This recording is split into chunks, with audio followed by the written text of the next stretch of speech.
All right. Well, thank you everybody for joining the Franchise Business Podcast. This is Mike DeBoer, and I'm honored to be joined by Luke Frey. Luke, I'll let you introduce yourself in a second, but Luke is a franchise consultant who helps aspiring entrepreneurs learn about themselves and their dreams and goals, and then help introduce them to franchise models that are a good fit for them. So Luke, if you don't mind, I'm sure you can explain that in more detail, a little bit about yourself, background, and what you do with the clients that you work with. Sure, and thank you for having me on. It's an honor to be here today, Mike. Yeah. Basically, like you said, I help my clients answer 5 questions. Number 1, is business ownership right for you? Not everybody's made to be a business owner. Sure. It takes kind of a special personality. Mm-hmm. Number 2, of the 3 ways to start owning a business, is franchising the right way for you to go? You can either start up on your own from scratch, you can buy an existing business, or you can invest in a franchise model it's a proven business model. You're not having to reinvent the wheel at every decision. So that's number 2. Number 3 is what industry within franchising, which has over 300 different industries. People call it the franchise industry. Franchising is just a distribution strategy, scalable strategies. It's not an industry. Yeah. Every business that's probably ever been created, and there are only a handful that come to mind that aren't, have already been franchised. So what industry within franchising amplifies my clients' skills that they already have? I like to work from strengths and then build up any weaknesses or things that clients need later on down the road. Sure. Question number 4 is, within that industry, what brand best aligns with my clients' vision and values? If the vision and values of anybody aren't aligned, whether they're an employee or a franchise owner, that's what leads to burnout. Right. Because if your vision and values are aligned, it's really not work. You're doing what you love to do. Sure. You're making an impact in the way that you want to make that impact. Right. So burnout comes from having misaligned vision and values, and it can happen to a business owner just as easily as an employee of a big corporation. For sure. And then the 5th question, since I have a background as a franchise owner for 20 years, not to mention I was a first franchisee of a system. Okay. The 5th question is, how can we shorten your business owner's learning curve? So that you get to cash flow positive in a quicker, more efficient, easier way. That's the book that you see on my background. I wrote that book last year. I use it pretty much as a lead magnet right now. Right. And my clients appreciate that. And the other thing too is it kind of acts as a filter, because I've had some clients that have read my book and said, "Man, I'm not ready. I'll come back to you in a couple of years." Sure. No. So that's my process. And then once we get to that point, Mike, I go and do our research. I'm an affiliate of BAI. Right. So I go and do my research, find those companies that meet all the criteria of the factors for my client, present those to the client, and then my role switches. Because once a client has an idea of an interest in 1 or 2 particular brands, right. And I make sure that, I try and tell them any more than 2 and it's information overload and you're not going to go anywhere. Sure. So try and limit it to 2 brands at the most. Most clients pick 1 that they want to investigate first. Then I make the introduction with the franchisor. Good folks like you take it from there and start the due diligence process. But my role switches from now being that facilitator to help find what brand fits you to being an advocate in the due diligence process. Right. Because I do have that experience as a franchisee, I have ideas on strategies for what questions to ask, how to strategically use validation calls as a launching pad. Right. and to find out all that information that my clients need to know, because you run into it too doing what you do. Fear is the number one thing that holds people back, and very few people will admit that they're fearful. And Sure. that's, I mean, I was a firefighter. Nobody on the fire department ever admitted that they were scared. Right. It shows up in their actions. Yeah. It shows up in how they're taking the steps forward. It shows up in missed meetings. Right. Or having other things come up that seem to be more important than changing the rest of their lives. Right. No, absolutely. And that's it's there's a healthy level of fear, but then there's fear that drowns dreams. There's fear that drowns dreams, right? And I think there's a fine line, and that's what you help your clients navigate. And I think that's, Luke, the interesting thing about what you do is, I mean, sure, somebody could Google franchise models and then they could, find a few and then reach out and have conversations. But by using you and people like you, first of all, you help them learn about themselves, their goals, their dreams, their values. Then you, again, evaluate. I mean, there's thousands and thousands of franchise models out there. Some are great, some are okay, some are, not worth showing your clients. And you can vet that huge marketplace as well for them and bring, models that actually fit. So how important is that, that someone can't do this on their own, but you can help them make all these decisions and do all this evaluation for themselves? Well, if anybody's trying to do it on their own, bless them. They just don't know that we're out there. One of the first topics that I touch on is that my clients never pay me a dime. Right. For my expertise. Right. I am just here to help them. They can go out and Google all they want. Yeah. Most people don't know what franchising is past McDonald's on the corner. Sure. And why not use a free resource that I'm happy to help them with? Right. And what's your experience? And I know this is my interview, but what's your experience difference between somebody that comes to you organically through the website versus somebody who's introduced through a consultant?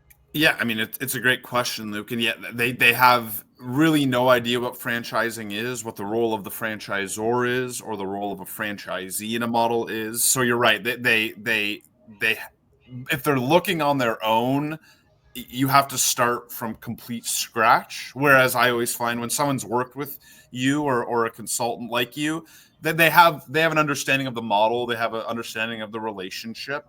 Obviously, it's not your job to sell the models that you're introducing to them, but our job is to educate them and see if it's the right fit. But at least then we can start from a higher point of kind of common ground, right, and common understanding. So yeah, it's a lot of the important groundwork is laid by people like you on the model and what franchise or franchisee relations should look like. What difference do you see in conversion rates? Much higher. Yeah, it's astronomical. I don't necessarily know, but it's the exact number. But we very few people that we get organically turn into franchisees. It's probably 80-90% higher when it's somebody that's introduced by a franchise consultant, right? Yep. So yeah, and like what we've been talking about, Luke, it's not about us just having anyone become a franchisee. It needs to be the right fit for both parties.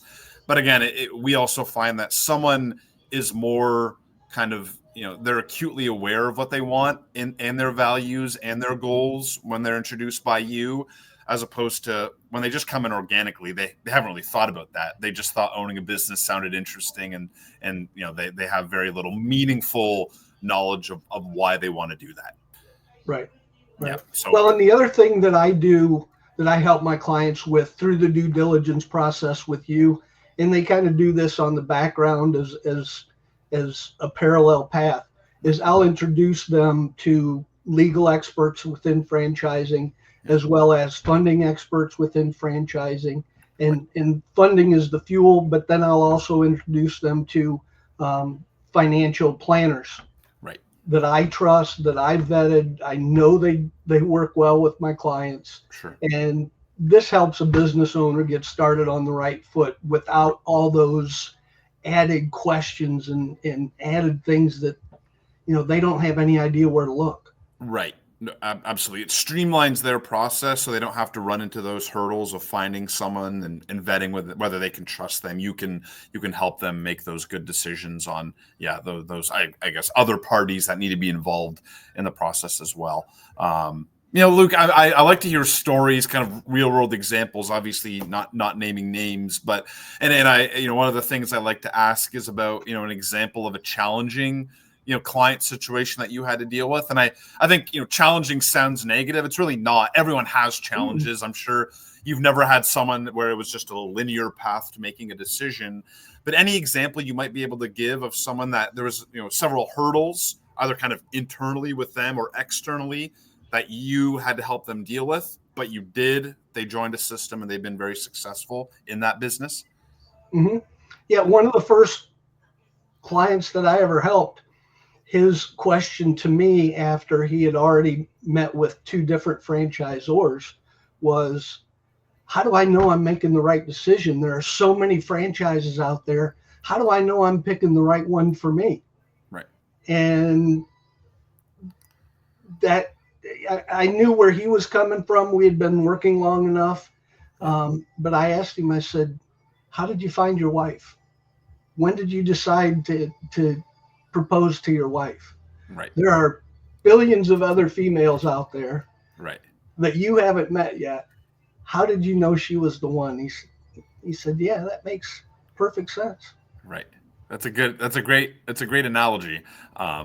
And I think, it's sometimes you see that kind of paralysis come into play when someone, there's so many options out there, right? How do I know this is the right one? But there's a lot of areas in life where, I mean, part of it's research. There's a gut aspect of this, right? I feel it in my heart and soul. And so, that's also a good sign that it's the right thing. Yep. And how do you, Luke, I'm kind of going off my own script a little bit here in terms of questions, but how do you help people? I mean, there's kind of data as part of this decision, but it's also emotional. How do you help people find the right? It can't just be a data-driven decision. It can't also be entirely emotional. How do you help them kind of have the perfect balance there? And that's where the vision and values come in. Sure. I'm not going to put my clients into a system that doesn't have a good ROI. That they're not going to make their money back within, on the outside 2 years, maybe. Right. In my engineering background, we were always told if you have a capital investment, it needs to pay off in the corporate world in 4 years. Sure. Well, with business ownership, you want to make sure that cash flow is positive 9 months to a year. Right.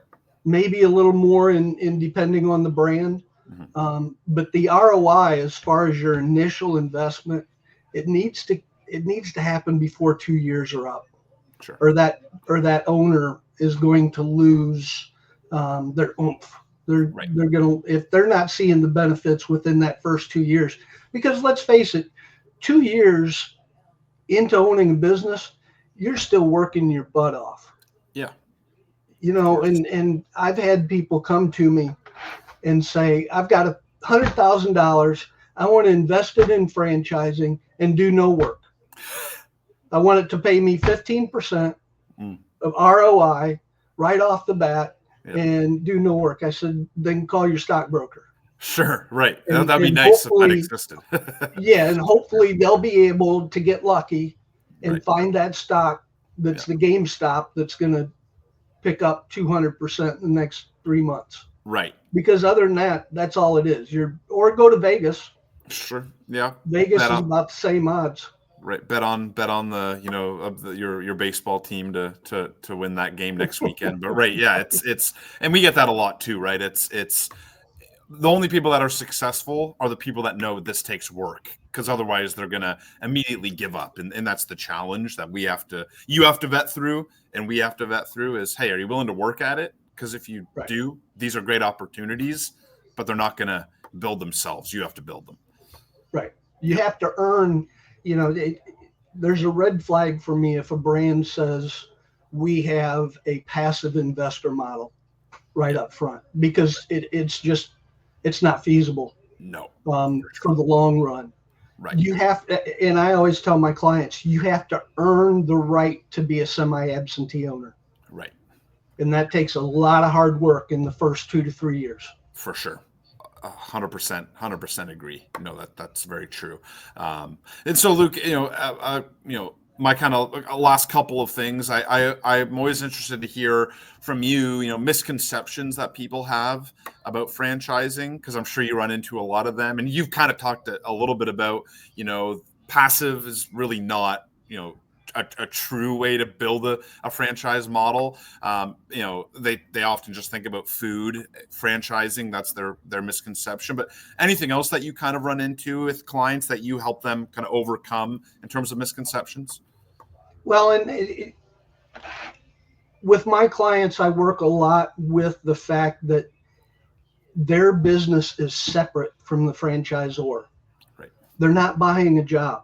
Yeah. Now, if somebody wants to be an owner operator for the full 20 years that they have this business, that's fine. That's great.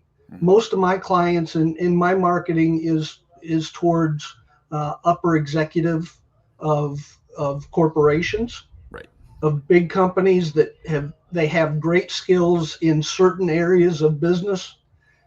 They don't have such great skills in other areas of business ownership, because if you're the owner, there is nobody else to look to. There's no safety net to say, hey, you're going down the wrong path. There's none of that. So I work with my folks to help with the idea that they have a business, they're investing with a franchise partner, right? Because it's a partnership. It's not a subordinate.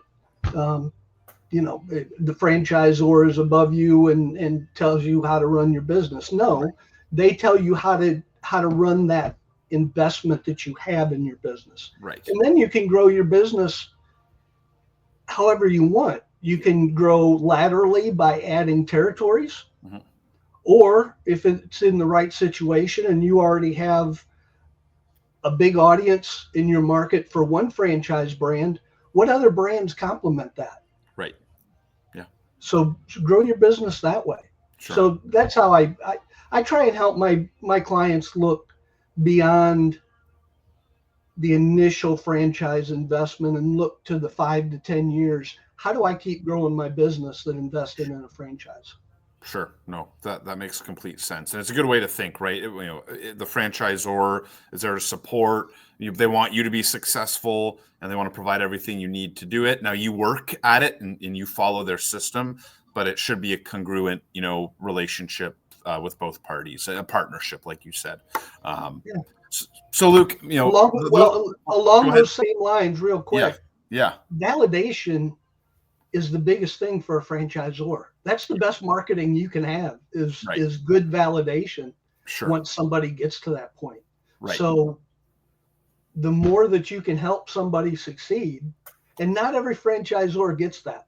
Sure. There are some franchisors I talk to that they only want them in their brand and no other brand, and they don't want them spreading out in their business because they think they'll lose interest in this.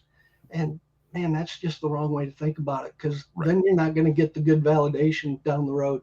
Sure. No. And you're probably not going to get the best people either, right? If you want people that are successful at what they do, and then they can build other things successfully while still maintaining their, their growth in that business that you're the franchisor of. So, no, it's completely true. Now, Luke, last, I'll leave the floor open. Kind of any last things you wanted to add that we haven't discussed? The floor is yours.